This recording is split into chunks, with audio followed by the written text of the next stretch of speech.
Lynx and Knights clash in a top 5 girls matchup here. Opening quarter, after grabbing the offensive board, Gorman gives to Isabel Moore in the corner. She'll splash in 3 of her 13 points. Knights led 7-0 after 1. Second quarter, Brandon Valley finally gets on the board as Ashley Wells dribbles her way through the OG defense and lays it in for the Lynx's only field goal of the first half. Then on the other end, O'Gorman will lob it in to Emma Ronzek. She'll fight through the defense and finish high off the window. She finished with 13 points. O'Gorman led 17-3 at half and goes on to win 46-36. The second-ranked O'Gorman boys traveled to fourth-ranked Brandon Valley. In the second quarter, O'Gorman's Jeremy Jones makes a move around his defender, drives through the lane, and lays in 2 plus the foul.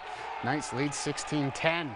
Later in the second, it's Brandon Valley's Nate Keegan finding Jackson Hilton. He'll rise up and connect from deep as that cuts the O'Gorman lead to 3.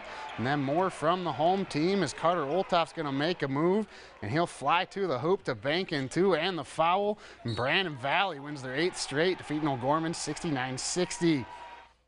Bridgewater Emory faced off against Pine Ridge at Dakota State. In the first half, Bridgewater's Jamin Aaron passes to Sawyer Schultz, who turns and buries the 2-point jumper. The senior added a game-high 28 points, also added 8 assists. Huskies lead by 7.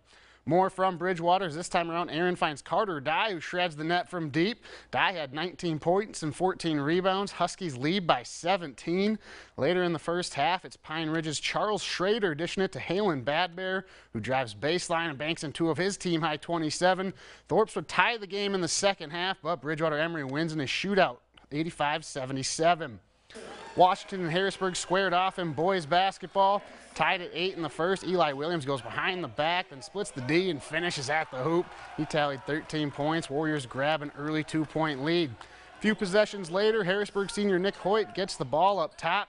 He'll pull the trigger from way downtown and hit his mark. He finished with game-high 32 points. Tigers up 14-13. Then later in the first, Hoyt gives to Isaac Brower. He'll get to the elbow, pull up, and bury the jumper. So he added 6 points, helping Harrisburg get by Washington 65-64. And that's a look at sports.